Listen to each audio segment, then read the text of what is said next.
Hora do quadro especial de entrevistas do Jornal da Gazeta, o Amazônia em Pauta, com a Denise Campos de Toledo.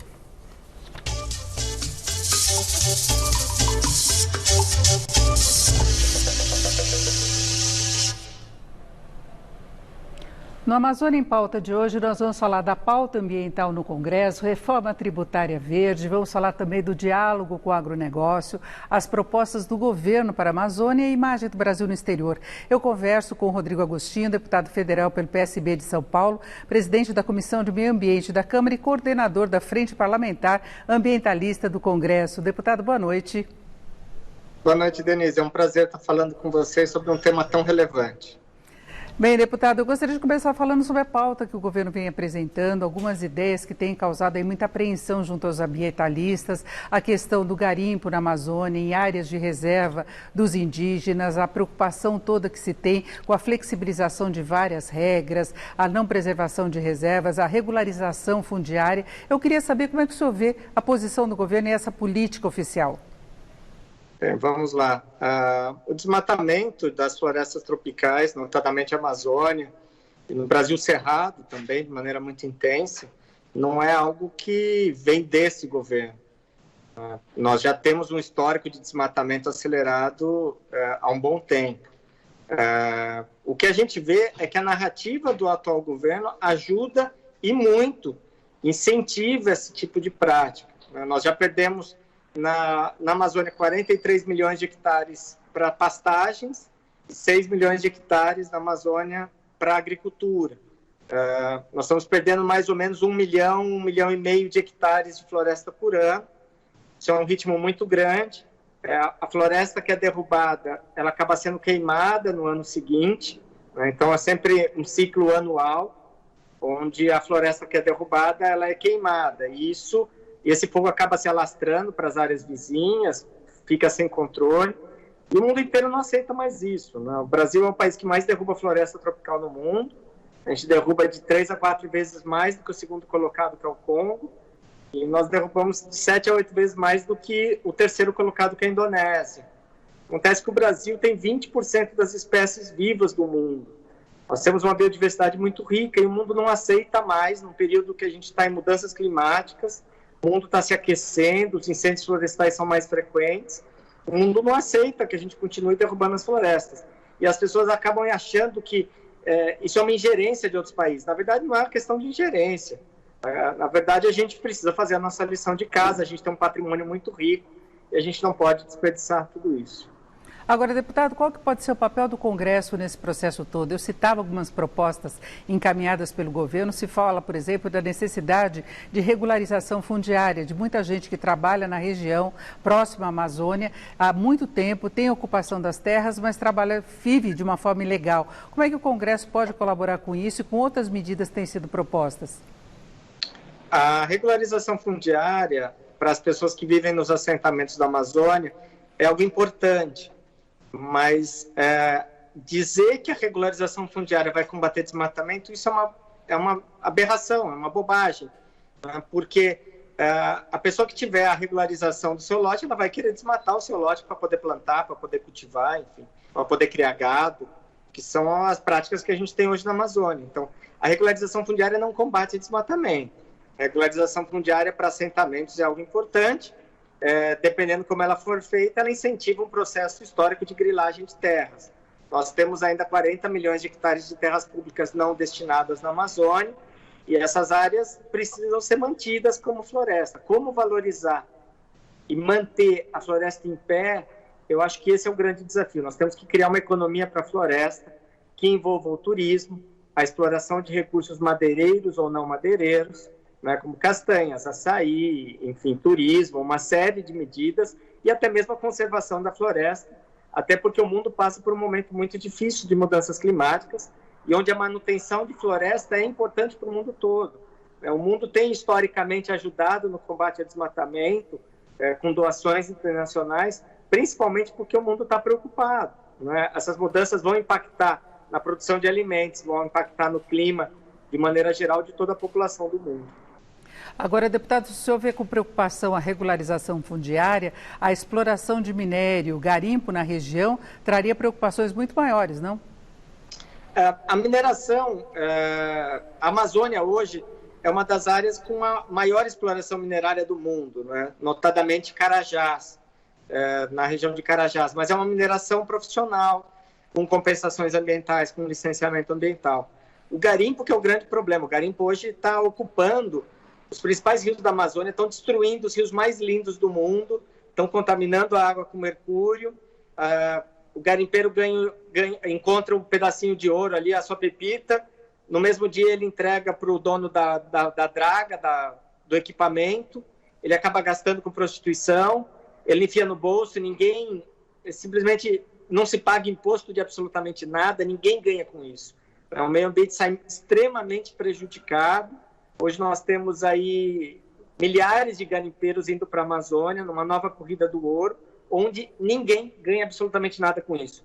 Se um país como o Brasil acha que desenvolvimento é incentivar garimpeiro, nós estamos no caminho errado. Nós precisamos incentivar outras atividades produtivas. O Brasil é um país muito rico, tem um povo que quer trabalhar, mas achar que a solução para a Amazônia é incentivar garimpo dentro de terra indígena é um grande equívoco.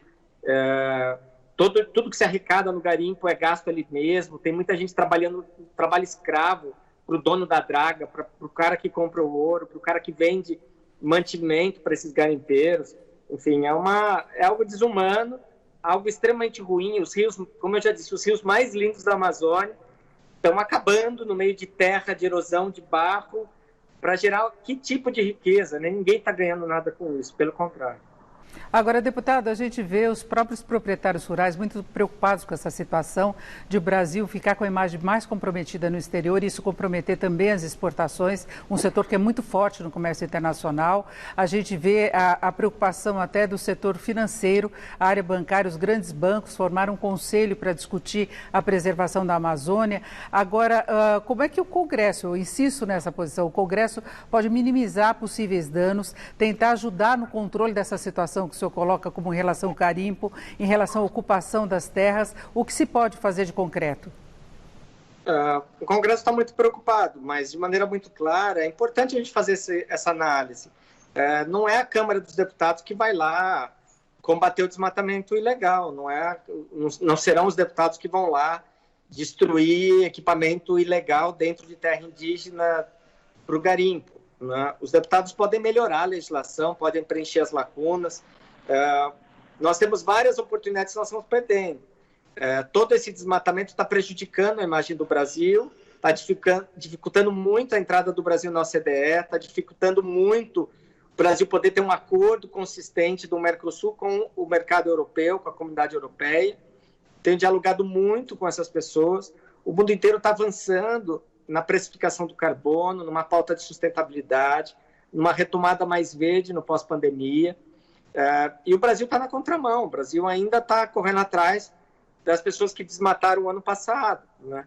Então, assim, o que eu propus ao presidente da Câmara, e ele criou um grupo de trabalho envolvendo vários deputados, inclusive agora com deputados da Amazônia, é que a gente possa debater projetos onde a gente possa reduzir a impunidade, para que as pessoas que desmatam efetivamente sejam responsabilizadas, que a gente consiga segurar pautas ruins para a questão ambiental, que a gente possa melhorar a estratégia de poder valorizar a floresta nossa, a floresta em pé. Já que é um grande patrimônio, essa floresta precisa ser valorizada, porque senão ela vai ser trocada por outros tipos de produtos. O setor agrícola entendeu a importância disso. Sem a Amazônia não tem chuva na região sudeste, não tem chuva na região centro-oeste. É a chuva da Amazônia que é trazida pelos ventos, pelas correntes e pelas massas de ar, e que faz chover no centro-oeste, né? A nossa agricultura responde por 21% do PIB. Nós perdemos aí, os últimos números mostram que o nosso PIB vai perder 9%, mas o que está segurando é a agricultura, e a agricultura precisa da floresta. Então, os agricultores, as entidades representativas têm dialogado muito com os ambientalistas no intuito da gente poder avançar nessas estratégias e conter o desmatamento. Como eu disse, na Amazônia hoje nós já temos 43 milhões de hectares de áreas que foram desmatadas para pastagens e mais 6 milhões de hectares de áreas desmatadas para agricultura. Agora, deputado, em que contexto que entraria essas propostas relacionadas a uma reforma tributária verde? Isso ajudaria na preservação, daria um impulso do ponto de vista empresarial? Sim, nós precisamos, na reforma tributária, resguardar algumas questões, né?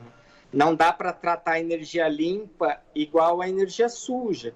Não dá para tratar o álcool, que o Brasil desenvolveu por muitos anos, enfim, da mesma forma como se trata a gasolina, que é um combustível do passado, que é um combustível sujo.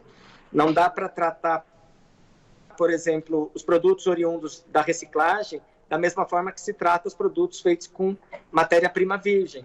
Não dá para tratar os produtos, por exemplo, da valorização da manutenção da floresta, ou seja, a economia da floresta, da mesma forma como se trata outros setores da economia. Então, assim, se a gente for ver o estado, em termos proporcionais, o estado da Amazônia que menos desmatou é o estado mais industrializado, por conta da Zona Franca de Manaus. O estado do Amazonas conseguiu segurar o desmatamento da floresta por uma política tributária. Então, é importantíssimo que a gente faça esse debate. O relator está muito sensível a esse tema e a gente está discutindo aí com os deputados, com os relatores, para que a gente possa chegar numa proposta consensual. Agora, há uma preocupação não apenas com a preservação do meio ambiente, mas com a população indígena também. Eu acho que todas as discussões relacionadas à pandemia mostraram muito isso. O governo teve de se submeter a decisões da Justiça e decisões do Congresso para dar um atendimento mais específico a essa população, não é? Sim, por um esforço muito grande de alguns deputados, e notadamente da deputada indígena que nós temos hoje na Câmara, a deputada Joênia. Ela é da etnia Wapixana, enfim, ela é do estado de Roraima, e ela ajudou muito a formular uma estratégia, uma proposta para cuidar dos povos indígenas. Eram 5 milhões de indígenas quando os europeus chegaram aqui em 1500. Hoje essa população está chegando, retomando, né? Tá voltando a crescer em algumas regiões, chegando a quase 1 milhão de indígenas. Mas a epidemia atingiu em cheio esses povos têm uma suscetibilidade maior, uma imunidade menor a esse tipo de situação, e a mortalidade foi muito alta junto a essas comunidades. O governo vetou grande parte do projeto, uma parte desses vetos foram derrubadas agora recentemente, e é uma grande discussão. Nós vamos parar, nós já estamos há 520 anos brigando com os indígenas, nós precisamos agora saber respeitar esses povos e tratar eles com a devida atenção, né? É essencial que, nesse momento tão difícil que o Brasil passa de pandemia, que a gente possa avançar numa política séria de respeito aos povos indígenas. E como é que é a relação da bancada ambientalista com a bancada ruralista no Congresso? Dá para defender pautas únicas? Dá sim, é possível. A gente já brigou bastante, é bem verdade, mas cada vez mais a gente percebe que é possível sim estabelecer consensos, talvez não em todas as áreas, mas é possível encontrar agendas em comum e poder avançar. A agricultura precisa do meio ambiente. Pensar que o Brasil inteiro pode ser desmatado e tudo pode ser plantação é um grande equívoco. Não vai ter água, né? A água que está nos rios é a água da chuva. A água da chuva vem de algum lugar, e o Brasil é um país abençoado por ter uma floresta tão grande e que abastece a nossa agricultura, abastece os nossos grandes rios, abastece os nossos biomas. Então, o setor da agricultura está cada vez mais prestando atenção nisso, e está sendo possível avançar em uma boa parte do debate. Agora, deputado, para encerrarmos rapidamente, eu queria saber, na sua visão, o que é preciso conter em termos de mudanças que o governo vem propondo no que se refere à Amazônia, para evitar danos ainda maiores do que esses que o senhor citou? Eu acho que o Brasil precisa mudar a narrativa, né? A Amazônia tem 25 milhões de pessoas vivendo, principalmente nas capitais. O mundo inteiro tem interesse de poder ajudar, de poder trabalhar, mas as políticas precisam ser mais integradas. Nós precisamos voltar a ter um plano de combate ao desmatamento, nós precisamos ter um plano de atuação do governo federal em conjunto com os estados. Tem estados que estão incentivando muito o desmatamento da floresta. O caso, por exemplo, do Pará e do Mato Grosso, que são os 2 estados que lideram o desmatamento hoje. Nós precisamos reverter isso com uma série de estratégias que envolvem a criação de áreas protegidas, a regulamentação dessas áreas, melhorias na fiscalização, novas concessões florestais, né, um destino para as áreas públicas. Nós precisamos, de certa forma, criar um sistema efetivo de remuneração para a manutenção da floresta, né, de pagamento de serviços ambientais para as áreas privadas, né, e de conservação para as áreas públicas. E isso precisa acontecer. Né? Insistir num discurso dos anos 70 de que a Amazônia precisa ser ocupada, precisa ser desmatada, é uma grande bobagem. As áreas que concentram hoje os maiores índices de desmatamento não são nem de perto as áreas mais desenvolvidas do Brasil. Pelo contrário, são áreas muito pobres. Então, nós precisamos mudar a estratégia. O governo vem aos poucos percebendo isso, enfim, tem colocado, por exemplo, o próprio vice-presidente para ajudar nesse trabalho, mas nós precisamos de um fortalecimento maior das estruturas ambientais. Precisamos continuar insistindo no comando e controle, mas buscar outros caminhos para a manutenção da floresta e para a valorização dela. Isso, eu conversei aqui com o Rodrigo Agostinho, que é deputado federal pelo PSB de São Paulo, presidente da Comissão de Meio Ambiente da Câmara e coordenador da Frente Parlamentar Ambientalista do Congresso. Deputado, muito obrigado, uma boa noite. Boa noite, Denise, é um prazer falar com você. Esse é um tema realmente apaixonante. O Brasil tem uma grande biodiversidade e nós temos que fazer a nossa lição de casa. Um abraço a todos vocês e parabéns pelo programa. Obrigada. E o Jornal da Gazeta termina aqui. Nós voltaremos